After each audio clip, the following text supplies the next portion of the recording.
All right. Well, good evening, everyone. Thank you so much for joining us. Happy New Year to everyone. Thank you for joining our first town hall of 2022. We're really excited to be able to give you some updates on what we've been up to here in the district and in Congress.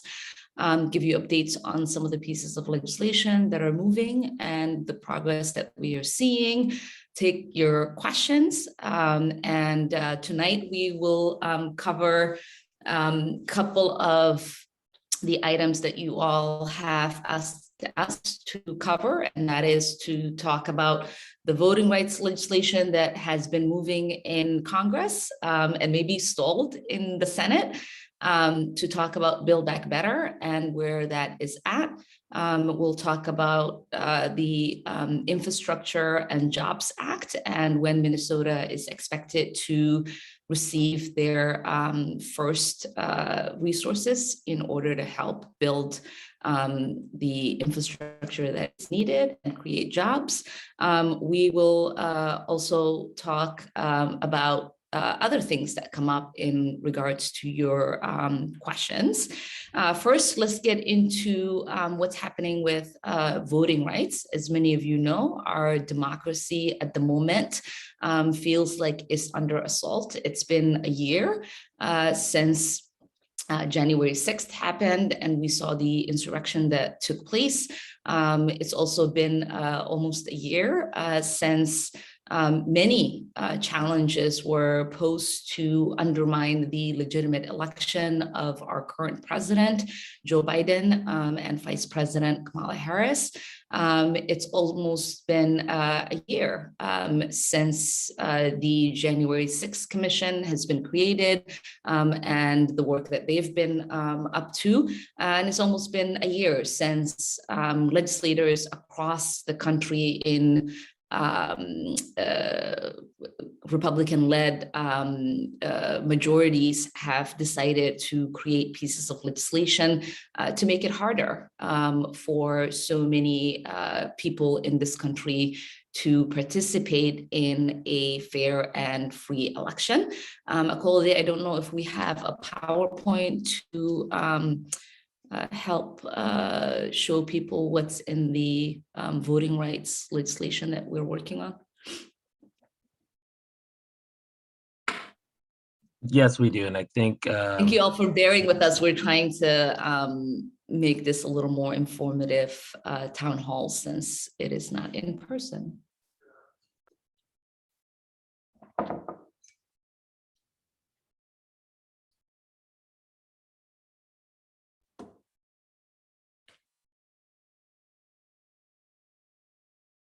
Go back, maybe? Yeah. So there are two pieces of legislation. One is the John Lewis Voting Rights Advancement Act. This is a piece of legislation that renews the Voting Rights Act of 1965, but it also creates a new section, Section 4, to help make sure it reverses the 2013 Supreme Court decision. This is legislation that we passed in the last Congress and we recently passed 2 weeks ago, and it is currently moving in the Senate. As many of you know, we talked a lot about the People's Act that we passed in the last Congress, we passed in this Congress. That faced a lot of hurdles. There were some Democrats in the Senate that were opposed to that piece of legislation, so they rewrote it. And the current version of the People's Act is the Freedom to Vote Act, and that is led by Joe Manchin of West Virginia and our Senator, Amy Klobuchar. They are the two co-leads of the piece of legislation. It came out of the Senate. We passed both of these legislation in conjunction with one another in order for them to have a more viability in passing the Senate.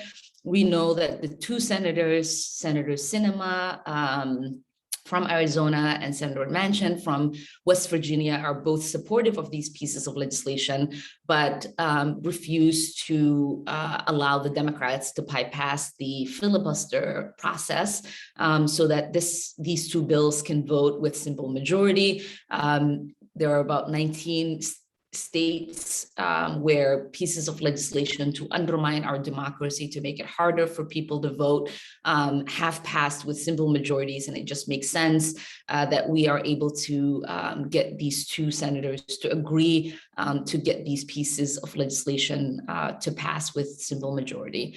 The last conversation that we've all had around the failure of these pieces of legislation passing in the Senate has been about, what mechanisms can be used, how do we still move these pieces of legislation, and I think that there is going to be some creative ways that these pieces of legislation might ultimately pass the Senate.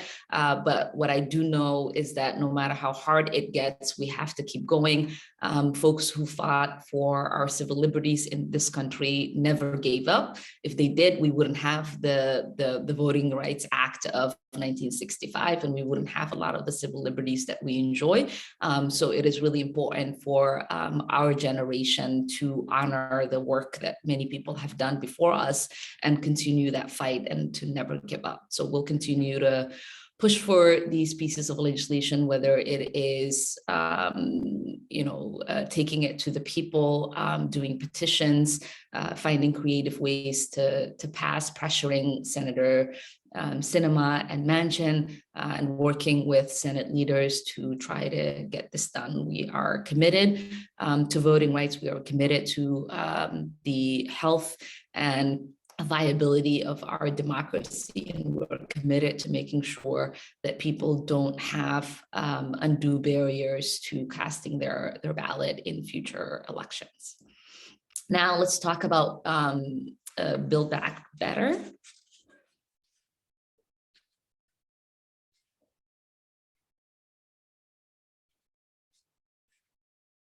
We can come back to these highlights later.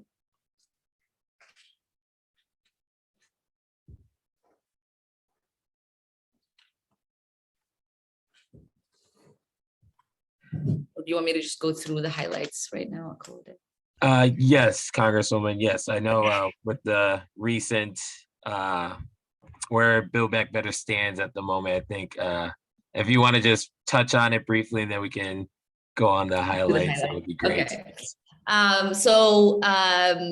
We'll go through some really quick highlights of some of the work that our office has been up to since January 2019, when we got the opportunity to be elected to Congress and got sworn in and had the ability to advocate on your behalf. We've been able to pass 47 bills and amendments passed in the House. 8 of those bills and amendments have been passed into law. Over 100 bills and amendments that have been introduced by our office. We've been able to sign on to over 1,000 pieces of legislation that will have a direct impact on our constituents and the people of the United States. We have done nearly 60 town halls and roundtables to hear directly from our constituents. We do a town hall every single month since we've been elected. We also do our Coffee and Quran conversations that many of you have joined us, where we actually dive deep into particular policies that we want to see move in Congress. And we do roundtables weekly around housing, around the Green New Deal and environmental justice. We do town halls with different constituencies that we serve. And there's a couple of those town halls that are coming up, roundtables that are coming up around immigration, around LGBTQ rights, and around creation of jobs in our district. We have been able to bring back over $2.5 trillion in federal grant money for our constituents. We have answered over 150,000 constituent letters. We've been able to do over 1,600 constituent cases, and we've had over 4,000 direct constituent meetings where we are meeting with individual members in our community that have concerns.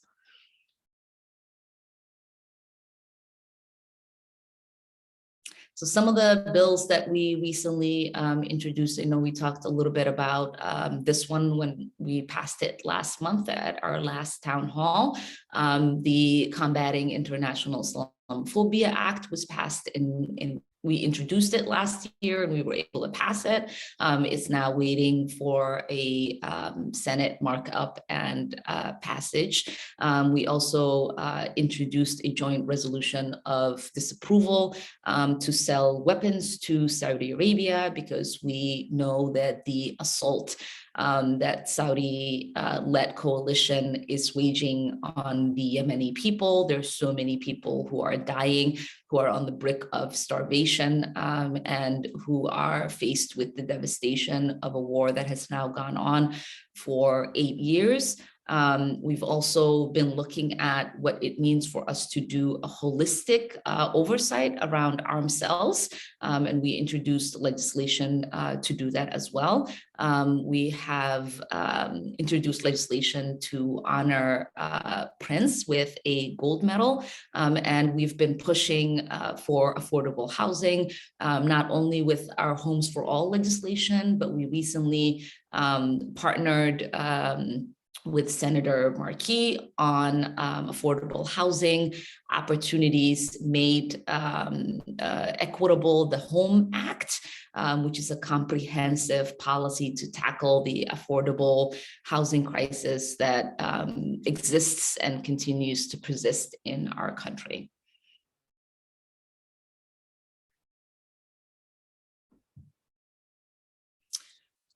We also have been using the power of the letterhead by sending letters to the administration to act on climate change, on canceling student debt, on looking at visa restrictions, and on line 3. As many of you know, we led a congressional delegation to line 3 in an effort to stop that. We haven't been successful, but we haven't given up on that fight, and we will continue to engage in that conversation.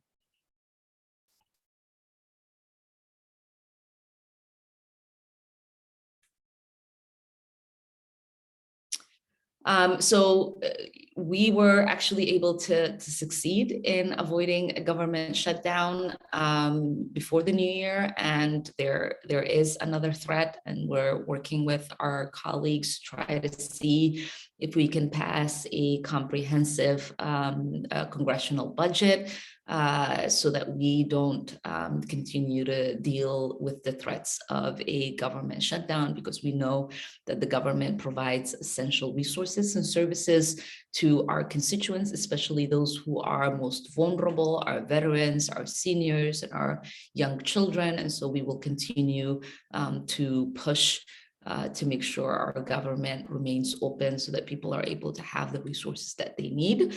And we continue to work around dealing with the COVID pandemic, trying to make sure our municipalities, our state, and the federal government is utilizing all the resources that they have, following the science, to make sure that the number of people who are being hospitalized or dying from the COVID is minimized. As many of you know, I lost my father to COVID when it first began. And so this is an issue that is really important to me. And it is abhorrent, actually, when we hear people say, let's just move on. This is not that big of a deal. Many of us have lost family members, our nurses and First responders are overwhelmed and are dealing with a crisis in our healthcare system.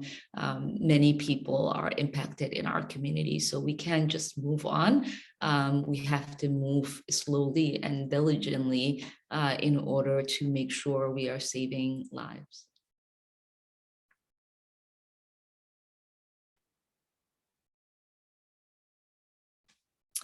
And so with that, we can get into taking some of your questions.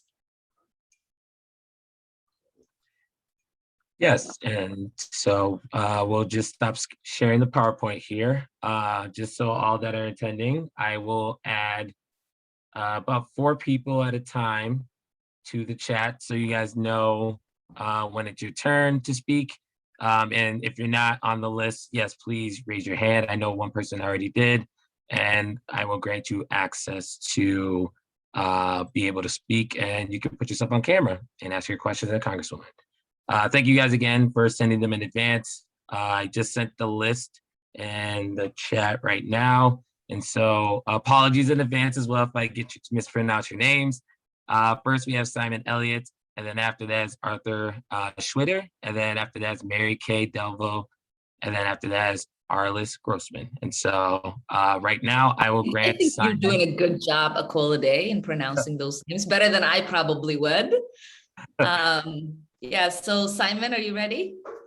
Yep, I will give him access right now. And so, Simon, I believe you should be allowed to talk and put yourself on camera.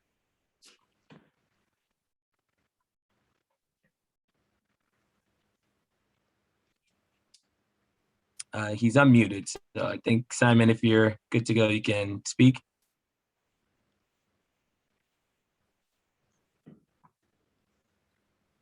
Hi, Simon.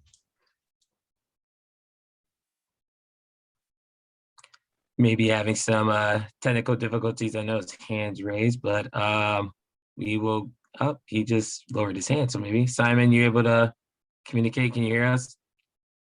He just muted himself. Oh, he's coming on camera. Okay. All right, great. Sorry, I got lost in somewhere in the...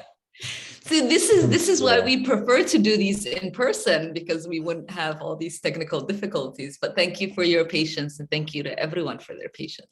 Yeah, and thank you for doing this. So I was just curious. I saw that you signed on to a resolution joining Representative Jayapal and Representative Lee on a new foreign policy for the 21st century. So I was just wondering if you could talk a little bit about that. And I also know you've been a leader on anti-sanctions legislation in the past, and I know that's a component of the resolution. So just curious to hear why you think that's important, and anything else you have to add about the new foreign policy for the 21st century. Thank you. Yeah, thank you so much, Simon, for that question. So the resolution that was introduced by Congresswoman Jayapal of Washington and Barbara Lee of California is a resolution that sort of expresses why we need to have a foreign policy that is led, that is human-centered, and one that is driven by peace and justice. And it was particularly important to me. As you know, I've introduced a slew of pieces of legislation that we call Pathway to Peace. And this sort of is aligned with that. And this resolution seeks to have a reset in the way in which we look at foreign policy. We, last year introduced pieces of legislation to stop things like selling weapons to countries like Saudi Arabia that are actively engaged in war that is devastating a country, killing hundreds of thousands of people and starving millions of people. And so we know that the president, when he was running for office, said that one of the first things he was going to do was stop our engagement and support for the Yemen war that the Saudi coalition is leading. We know that that hasn't happened because of the influence that the Saudi lobby has on Washington and obviously on this administration.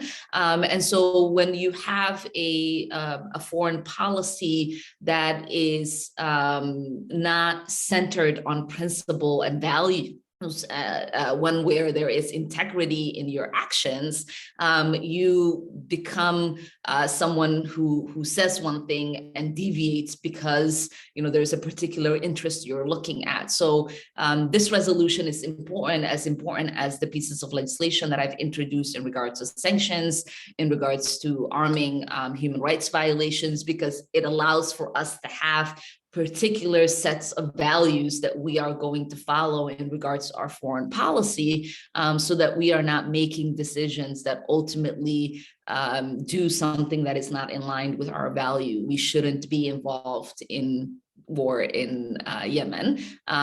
This is one of the poorest countries in the world. People are being devastated. And the only reason we are involved in that is because we are allied with a murderous country like Saudi Arabia. So thank you for your question.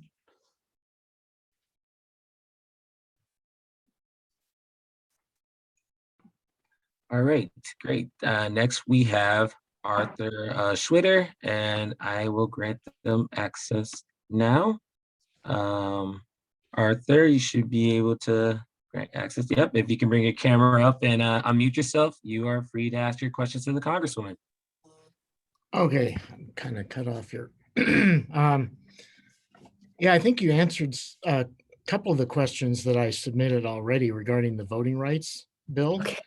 And I was just wondering, is there a strategy or an approach to try to get, if you've got Manchin and Sinema already on board with it, it sounds to me like you got to get at least 8 more Republicans on board with it in order to not get it filibustered again. And is there a strategy to reach out to particular Republican senators to try to get them on board with it? Or is that just kind of being left up to Manchin and how he's writing it? Or what is there a strategy there?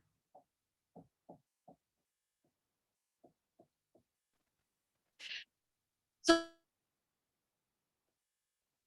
yeah. I think I understand if just with these that we have,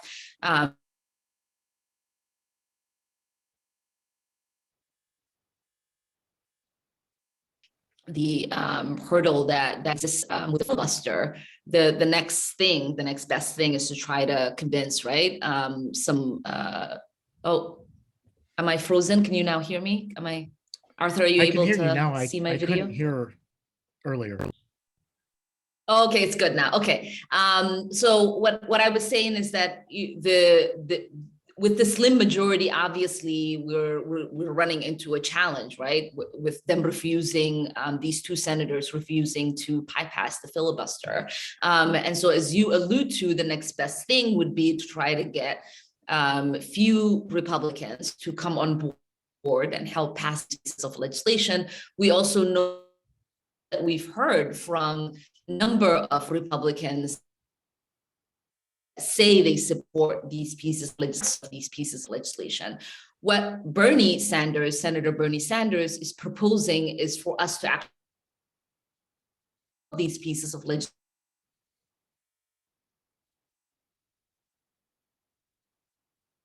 floor. See, which Republicans of them have previously voted to renew the Voting Rights Act of 1965. There's 16 Senate Republicans who have previously voted in support. Actually be willing to go on the record against it now is the question. The senators are exploring. I know that Bernie was doing the Sunday show round talking about this strategy. Who wants to be on the record opposing this constituents, and whether the Republicans will face pressure when they vote against these pieces of legislation. Does that answer your question? I think so. You were kind of cutting out a little bit. I missed part of what you said. Okay, so put the bill on the floor, give the American public the chance to see which Republican is willing to vote against pieces of legislation that they have previously supported, because we know that there are 16 Republican senators who have previously voted to renew the 1965 Voting Rights Act. And so are they willing to now actually take a vote against the John Lewis Voting Rights Act, which actually renews it and restores it to its original intent? Bernie thinks that that's the best strategy to actually get them on the record, to bring the votes on the floor. And I think that's probably the next step, is what I'm understanding that the senators are going to do and what Chuck Schumer might do. Okay. Yes, Okay. that answers my question. Thank you. Okay. I do apologize about the internet. All right. Thank you, Arthur. Next, we will have Mary Kay Delvo, and I will bring her in now. And so, Mary, if you can unmute yourself, and if you want to turn on your camera, you should be able to ask the Congresswoman your question. Oh, gotta start my video. Okay. Good evening. First off, I'm very sorry for your father's death, Senator Omar. Very saddened to hear that. My question is in and around where we go now with the COVID response, now that we are moving through different stages of it. And one of my biggest concerns is around the impact that this has had on our next generation in schools, and the losses that they've had in terms of social emotional growth, increase in anxiety. You know, we're seeing that young children are delayed in their speech because of, you know, they can't view that because of the masks, et cetera. So I'm curious what discussions are being held at the national level, at the federal level, around how we start to move back to a post-normal, that COVID is still out there. People are still dying from it, but we are moving into a new phase, and I'm concerned about the long-term impact on our next generation of leaders, of our next generation of workers, on families, and the impact of that. So I'm curious what's being talked about there at that level. I'll just leave it at that. So Mary, do you have kids? I do. Okay. So you know, I am a mother of 3 children, and I have 1 stepson. So we have 4 kids. And my youngest one is in elementary school. She's in 4th grade. I have 2 boys in high school and 1 daughter in college. All of my kids are at vaccination age, so they're all vaccinated, and you know, go through the weekly, bi-weekly testing, and you know, the masking and all of that. And some of them have had their education interrupted periodically, with you know, being sent home like it is right now in the Minneapolis public schools. So there's a lot of that, and I personally understand what you're saying, and just the challenges that many of our children are experiencing. My little one, actually, my 9-year-old, the other day said she doesn't remember what it feels like to go to school. Yeah. Without a mask, and without worrying about COVID, and without shutdowns, and without, you know, just the challenges of all of it, right? And I hear her, and I feel for her, because you know, I lived in a world without it, and I actually do remember her happier days. Through the schools. She might not, because she's too little. And you know, it is devastating to watch them make sense of what's happening. Some of them to live in a place where some of their classmates have lost family members to this. There's a lot of kids that are being orphaned, because of COVID that have lost both parents. So we actually know a few. And this is a pandemic that has touched us physically, psychologically, and emotionally in ways that many of us can't even comprehend or begin to talk about.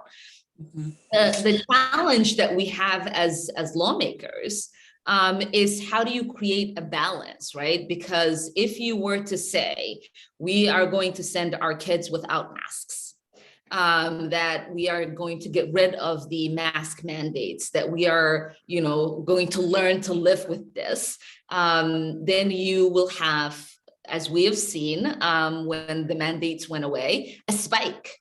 And then you have schools that already are dealing with teacher shortages or support staff shortages, where teachers are not showing up because they are out with COVID.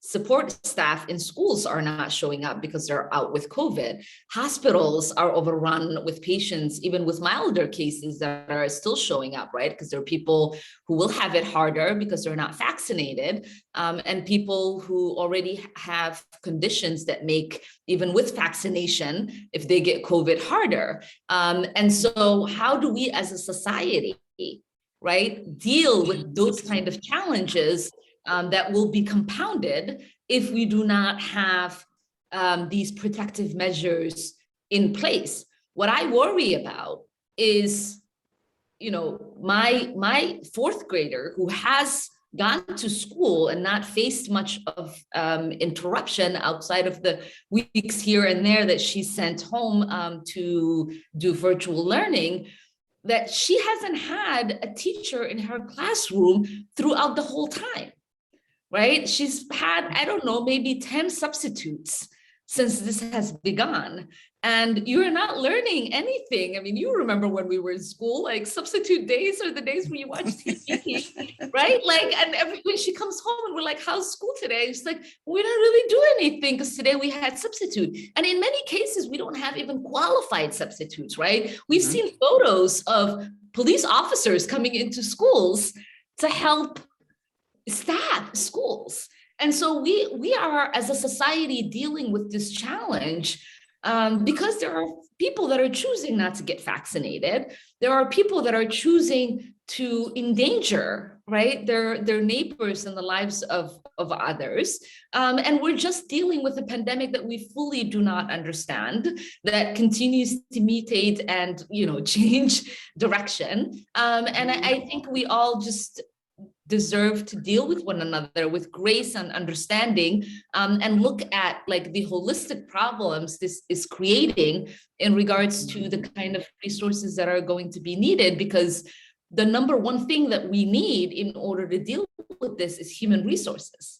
And we don't have the human capacity to replace the teachers when they come down with COVID and they're gone for 5 to 10 days. We don't have the human capacity to replace the nurses and care staff.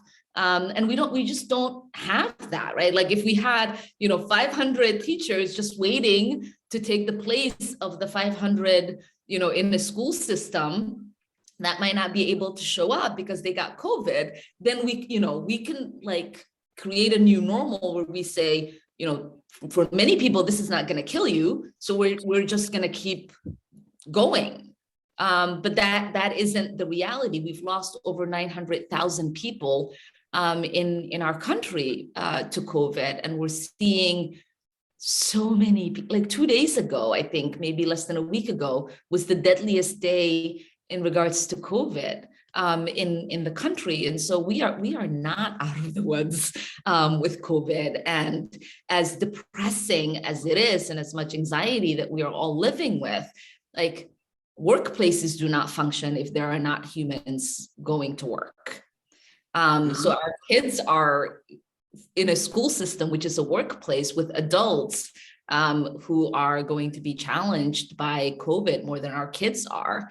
And then I'll just say, my daughter, in one of her classes the other day, 14 kids were missing. right? And I don't know how many of them might have been gone because they had COVID, or might have been gone because their family members had COVID, or might have been gone because their bus driver had COVID and couldn't drive them to school. So all of this is interlinked, and I wish we all had a magic wand, but the best thing we can do is to increase the amount of testing that is available to people, to increase the amount of vaccinations, and continue to encourage people to get vaccinated, and continue to encourage people that if they have symptoms to stay home and stay away from people, so they are not, continuing to perpetuate the crisis that we are all living with. Mm-hmm. Sorry, I don't know if I gave you too much of an answer, but no, it's not lost on me what a complex issue it is. I guess my question was more centered at, I'm a strategist who looks towards the future, like what are the unintended consequences of some of the ways that we're dealing with COVID? And is there conversation about how do we tackle that? Because it's coming, it's coming. So yeah, there are going to be lots of unintended consequences, right? One of the consequences we talked about is so many children that are now orphaned, right? That's going to tax our system. Unintended consequences are just how many people are going to need extra resources so that their children can get caught up. What I do know is that children are resilient. Mary, I don't know if you know this about me, but I missed 4 years of schooling in a refugee camp, came to the United States with 4 years of school missing, no language, different culture, everything, and was able to graduate on time. So kids are resilient if they have a support system. And so we are all going to have to figure out how to rally around our kids, provide the support that they need as a society, so that they can get caught up and all finish school on time with all the necessary tools that they need, because the world's getting more competitive and our kids were already falling behind, and we can't afford for them to fall further behind than they already are. Thank you for your thoughtful answer. Thank you. Well, I guess he'll. Apologies, I think I removed Mary Kay a little too quickly. My apologies on that, Mary Kay. Next, we have Arliss, and after Arliss, and I will add these names to the chat who pre-submitted questions. We have Kate Wittenstein, Hannah Uland, and Christopher Nathan, Helen Sievers. Thank you to the others who have their hands raised in the chat. Just please continue to keep them up, and we will make sure to add you to the list. And right now, I will be granting our list panelists, and they should be able to unmute themselves and put them on camera.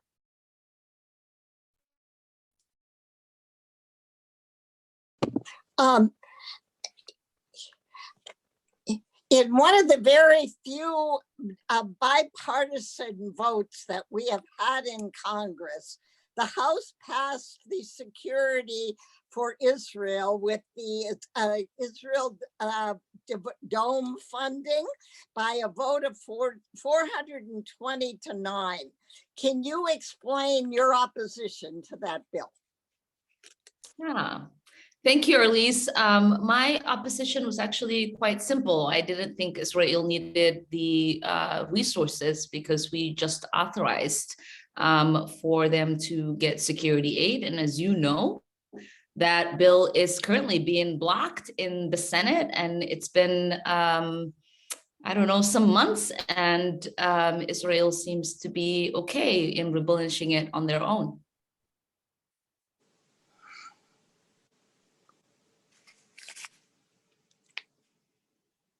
It's being blocked by just one name, Senator Paul Rand. So he's an obstructionist to everything. So I don't know that that really says it's not worth funding.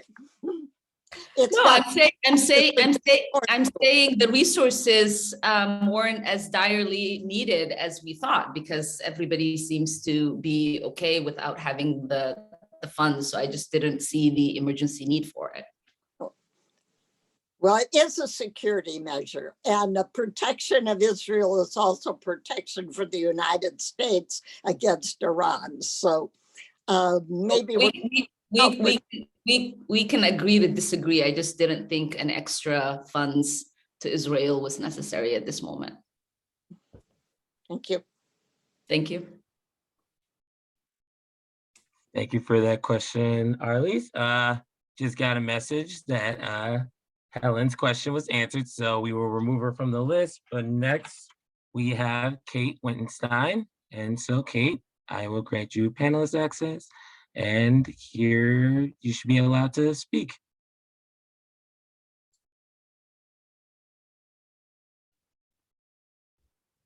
And Kate, yep, you should be allowed to unmute yourself and put yourself on camera. Thank you.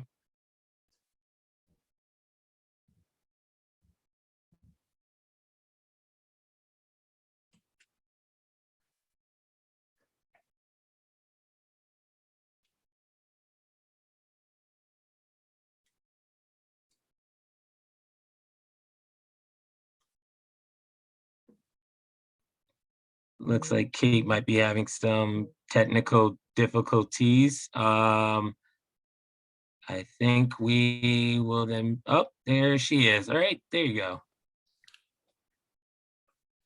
Hi, Kate. I think Kate, you need to unmute yourself. That's right. I'm sorry about that. Foul up. No worries. It's nice to see you, and thanks for taking all of these questions. My question really has been answered too, in the sense that I would really wanted to have an update on the voting rights issues, and I know that a lot has been given up in this process, and I understand that the focus now is on the John Lewis Act, but is there any chance of going back to some of these earlier issues, especially in light of the fact of what the state legislators are doing across the country to suppress the vote? Yeah, so the Freedom to Vote Act actually does address a lot of the stuff that we are seeing in coming out of these states, Kate. And I think it's the reason why we put both of the pieces of legislation together in order for them to pass out of the Senate, because we knew that the Democratic senators supported both of these pieces of legislation. And as I said earlier, we actually gave Joe Manchin the opportunity to write the legislation because he opposed the For the People Act, Right. HR 1. And with that, we thought that there would be a chance that he'd be willing to do everything that he could in order to see the bill passed. We know that they are somehow trying to make the public believe that their opposition to changing the filibuster is something that is born out of a principle or a value that they have. In reality, we know that they have passed many pieces of legislation over the years that needed a filibuster change and have voted for changes to the filibuster in order to pass those pieces of legislation. Just recently, a few months ago, with the debt ceiling. And so if it was important enough for them to vote to change the filibuster for the debt ceiling increase, why would you not think it's important enough for you to change the filibuster in order to protect our democracy and allow everybody to not have any obstruction to their ability to access the ballot box? You would think any representative in this country, in one of the oldest democracies in the world, would do everything that they can to want more people to vote, more people to participate, more people to want to be engaged. And as the democracy, it should be appalling to everyone that we don't have, numbers as high as 70%, 80% voting participation in our country. There are many newer democracies around the world that actually make it that you must vote or you will be fined, because people know that you shouldn't be complaining unless you participate in a democracy about, you know, how it's being governed. And we have one of the lowest voting rates in some of our states. Some states have turnouts as low as 25-35%. Here in Minnesota, you know, we know how important it is to have people participate. This is why we have a lot of servant leaders, people who actually listen to the people that they represent. And, you know, I know Senator Amy Klobuchar got really upset when people were talking about, you know, challenges to people getting to the ballot box, and talking about just the importance of making it easy and accessible, because she's been in the forefront of doing that here for us in Minnesota, and many of us have benefited from that. And, you know, states that make it easy, you know, Colorado, Minnesota continue to be number one, number two. And that's because we make it easy for people to vote, and people come out and vote in record numbers. And you would think every single senator, every single representative would want to say that about their own state and their citizens. They would want to say, you know, our people are excited to come out and vote. Like, it's something that they believe in and something that they want to do. Thank you very much. Thank you. Thank you for the question, Kate. It looks like also Hannah has put in the chat that we can remove her question that has been asked as well. And so next, I believe we have Christopher. And so I will, it looks like he had to leave early, so he's no longer actually in the meeting. So next we will have Claudia Oxley. So Claudia Oxley will be next. And I will add the new list to the chat right after we grant Claudia access. And she should be able to unmute and bring herself on camera.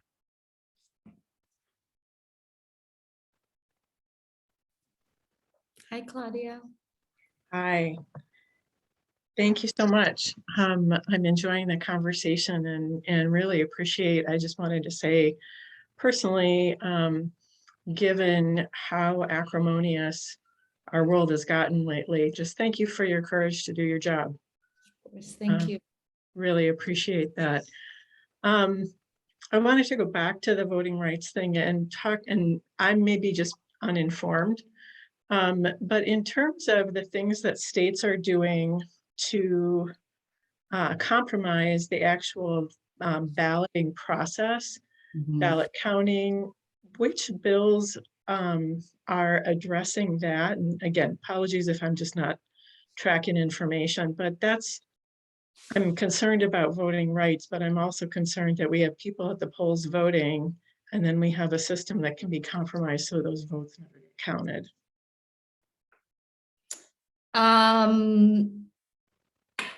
So what is your actual?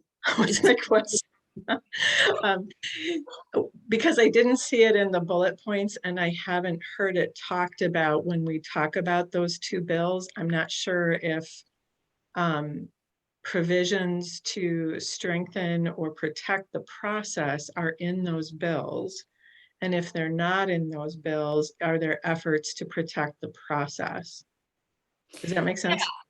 Yeah. And actually, I think that might be one thing that has some bipartisan support and is being actually taken out. We have a election integrity piece of legislation that once we go back from our recess week in our district, that we will actually take up.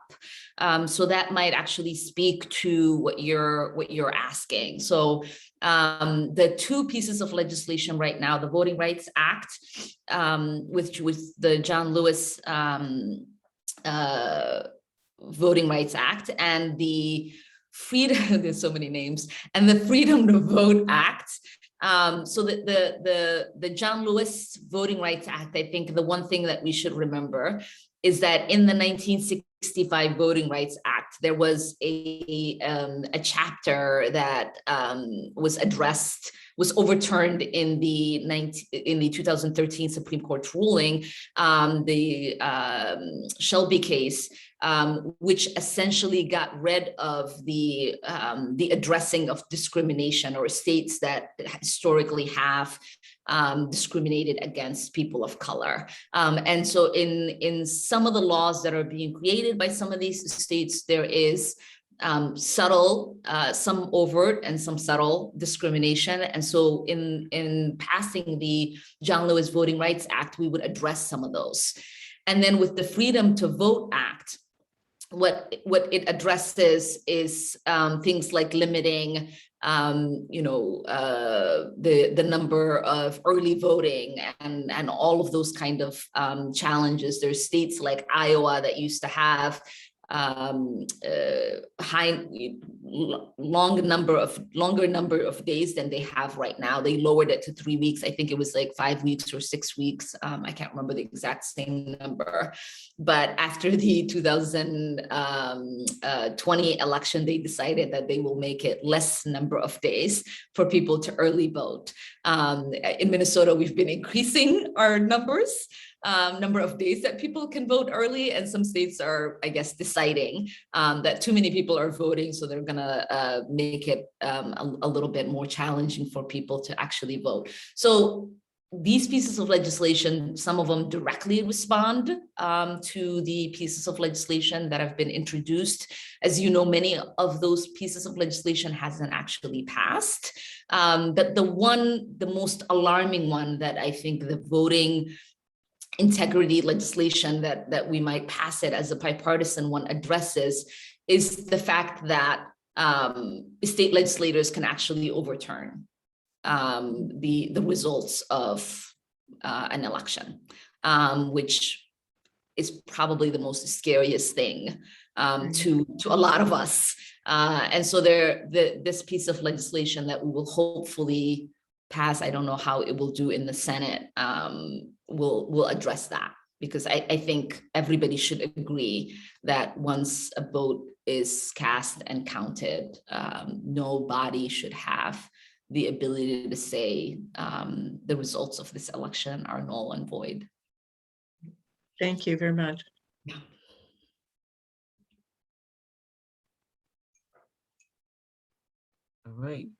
All right. Thank you very much, Claudia, for the question. And next, More, I think. Yeah, we only have a few more minutes left. I think this is the last. I think we have about 3 or 4 more people. I don't know if you want to see if we can race through them all, but next we have Tim Larson. And Mr. Larson, I am granting you access, and you should be able to turn your camera on and unmute yourself and ask your question.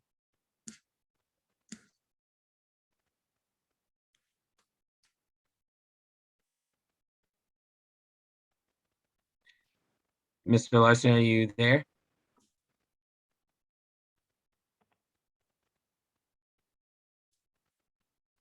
All right, looks like not sure if he's away at the moment, but let's see. I'll take Felicia next. Yes. All right, let's see. I promoted him, but it looks like he wasn't.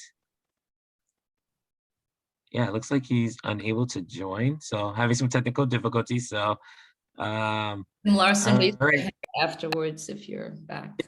Yep, and we'll certainly follow up with him. And so yeah, I believe Felicia was up next. So Felicia, I will grant you the ability to be a panelist, and you should be allowed to unmute yourself and talk.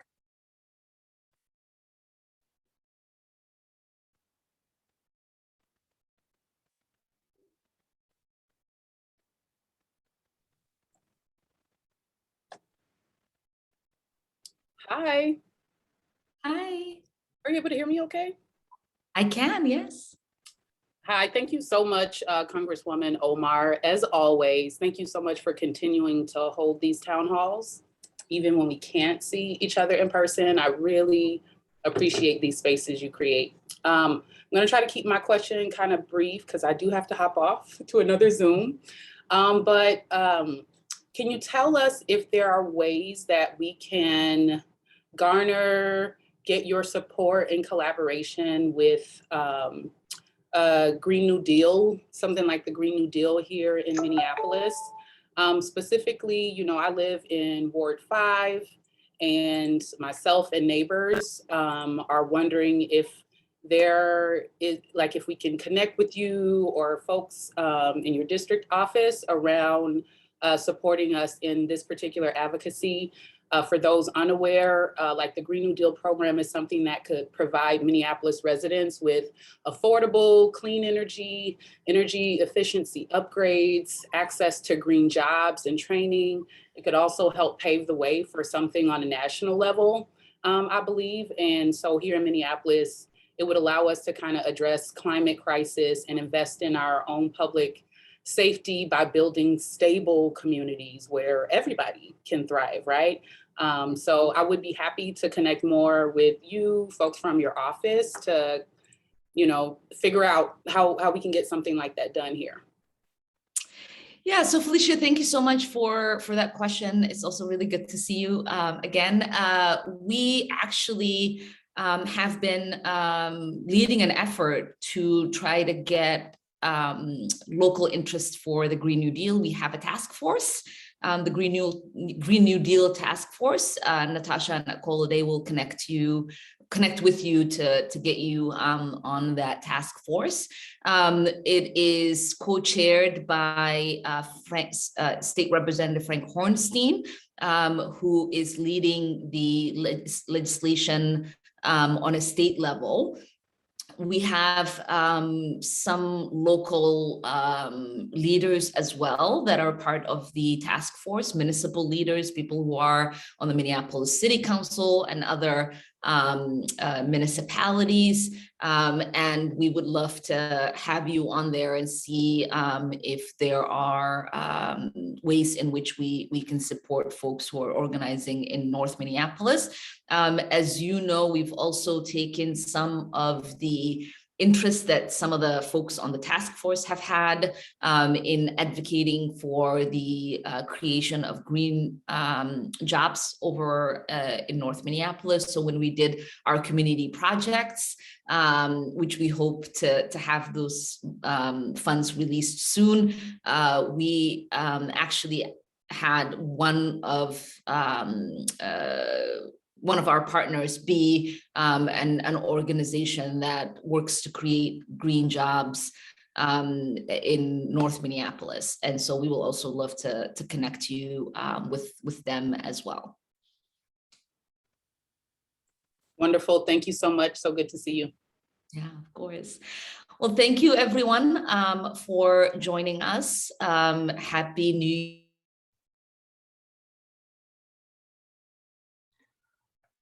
Oh, I think accidentally the Congresswoman got removed. 1 second here for technical difficulty.